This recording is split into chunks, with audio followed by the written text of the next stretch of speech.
Hello students, आज हम देखेंगे स्टैंडर्ड 11 के चैप्टर 5 का टॉपिक नंबर 5.5 न्यूटन की गति का द्वितीय नियम।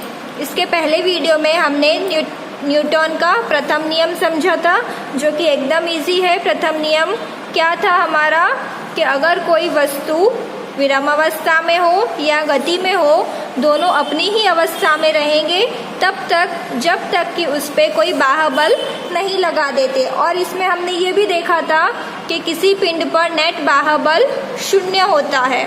द्वितीय नियम में नेट बाह्य बल शून्य नहीं होगा, परंतु कुछ बाह्य बल होगा। तो चलिए देखते हैं हम न्यूटन का द्वितीय नियम। तो न्यूटन के गति का द्वितीय नियम क्या कहता है? सबसे पहले तो हमने प्रथम नियम में देखा था कि पिंड पर नेट बाह्य बल शून्य होता है। विराम अवस्था में है तो उसमें तो कोई बल नहीं लग रहा, तो वो शून्य होगा। या तो अगर एक समान गति में है तो उसमें समान बल लगेगा, और समान बल होता है तब भी नेट बाह्य बल शून्य होता है। ये चीज़ हम पहले वीडियो में समझ चुके हैं। अब द्वितीय नियम में क्या होगा? पिंड पर नेट बाह्य बल लगता है। तो द्वितीय नियम में जाने से पहले सबसे पहले तो हम समझेंगे कि संवेग क्या होता है। संवेग को इंग्लिश में बोलते हैं मोमेंटम। तो हम सबसे पहले समझेंगे कि संवेग क्या होता है। तो संवेग क्या है? किसी पिंड के संवेग को उसकी संहति m तथा वेग v के गुणनफल द्वारा परिभाषित करते हैं। मतलब संहति मतलब कि द्रव्यमान। तो द्रव्यमान और वेग दोनों का अगर गुणा करते हैं तो हमें मिलता है संवेग। और संवेग को दर्शाते हैं हम P से, कैपिटल P से। तो सूत्र क्या बनेगा मेरा? P = mv। यह एक सदिश राशि है। सदिश मतलब कि वेक्टर। सदिश में आप लोगों को पता है दिशा और परिमाण दोनों की आवश्यकता होती है। तो संवेग एक सदिश राशि है। यहाँ पे एक उदाहरण लिया है। एक बॉल की संहति 1 किलोग्राम है और 10 मीटर पर सेकेंड के वेग से गति कर रहा है। तो संवेग अगर ढूंढना हो तो हम क्या करेंगे? संहति और वेग दोनों का गुणा कर देंगे। तो P = mv। m क्या है यहाँ पे? 1 किलोग्राम और v क्या है? 10।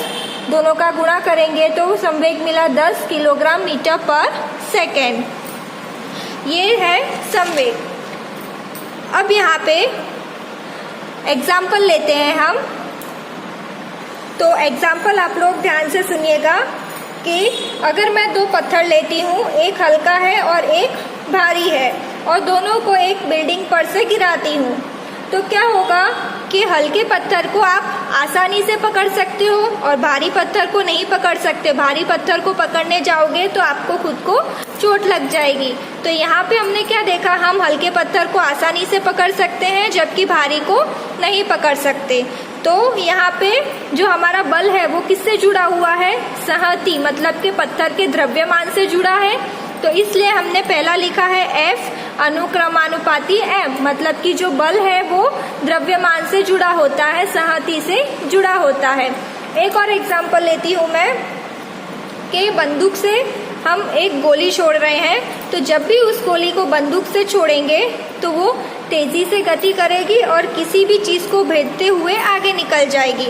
और उसी गोली को अगर मैं हाथ से फेंकती हूँ तो उसका वेग बहुत ही कम होगा। तो यहाँ पे आप अंतर समझ रहे हो वेग का, कि जब मैंने बंदूक से उस गोली को छोड़ा तो उसका वेग ज़्यादा होगा, और जब मैं उसको हाथ से फेंक रही हूँ तो उसका वेग कम होगा। तो यहाँ पे भी बल किससे जुड़ा हुआ है? वेग में परिवर्तन से। तो इसको मैं बोल सकती हूँ कि जो बल है वो m और डेल्टा v से जुड़ा हुआ है। दोनों के मैंने उदाहरण भी बताए कि किस प्रकार जुड़ा है। अब हमारे पास संवेग क्या है? P = mv। तो मैं ऐसा लिख सकती हूँ delta P = m delta v, क्योंकि कोई भी एक पिंड ले ले तो उसकी संहति उतनी ही रहेगी, लेकिन वेग में परिवर्तन हो सकता है। तो संवेग में परिवर्तन कब होगा? जब वेग में परिवर्तन होगा। तो मैं ऐसे लिख सकती हूँ, ये देख के हुए F अनुक्रमानुपाती डेल्टा v। F अनुक्रमानुपाती डेल्टा v। तो अब मेरा न्यूटन का द्वितीय नियम क्या है वो देखते हैं। हमने संवेग समझ लिया।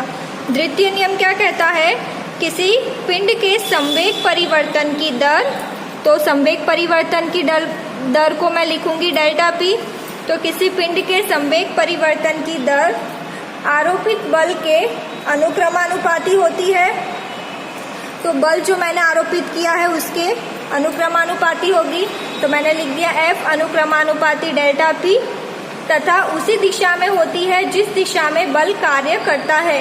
ये दोनों आमने सामने है, तो ये जो सूत्र मैंने बनाया इस पर से मैं बोल सकती हूँ कि F जिस दिशा में होगा संवेग परिवर्तन की दर भी उसी दिशा में होगी, दोनों एक ही दिशा में होगा। और नीचे मैं लिखती हूँ डेल्टा टी। ठीक है, चलिए अब इस सूत्र को मैं हल करती हूँ। तो जब भी मैं ये साइन को निकाल के इक्वल टू रखूंगी तो मुझे कुछ अचर कीमत लिखनी पड़ेगी। तो मैं यहाँ पे लिखूंगी F इज इक्वल टू के। अब ये डेल्टा की जगह मैं लिख देती हूँ dp अपॉन dt। अब ये क्या करेंगे हम, k d upon dt। p संवेग का सूत्र क्या है, mv। m अचर होता है उसको बाहर ले लो, k m dv upon dt। अब dv अपॉन dt किसका सूत्र है? अगर आप लोगों ने सारे वीडियो अच्छे से देखी होगी तो आपको पता होगा कि ये त्वरण का सूत्र होता है। तो ये हो गया k m और इसकी जगह मैं लिखूंगी a। तो यहाँ पे लिख दिया मैंने a।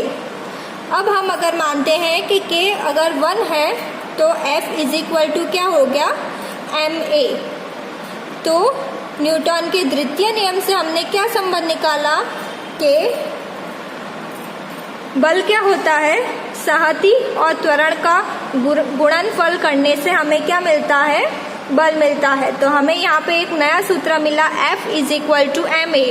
तो यहाँ पे हमने द्वितीय नियम में दो चीजें सीखी कि संवेग होता है संहति और वेग का गुणनफल, और बल होता है संहति और त्वरण का गुणनफल। ये दोनों चीजें हमने द्वितीय नियम में सीखी है। बल का ऐसा ही मात्रक होता है न्यूटन, और इसको हम कैपिटल N से दर्शाते हैं। क्लियर है? तो हमने प्रथम नियम में क्या क्या सीखा था, एक तो समान असमान बल देखा था और उसमें जड़त्व का नियम भी संबंधित था। जबकि द्वितीय नियम में हमने दो चीजें देखी है। द्वितीय नियम में संवेग देखा और उसके ऊपर से हमने बल का सूत्र निकाला। तो इसमें भी हमने दो चीजें देखी है। ये जो है F का सूत्र, ये पूरा आपको 2 मार्क्स में एग्जाम में आ सकता है। तो ये इतनी चीज आपको अच्छे से समझनी है कि किस प्रकार F is equal to ma आता है।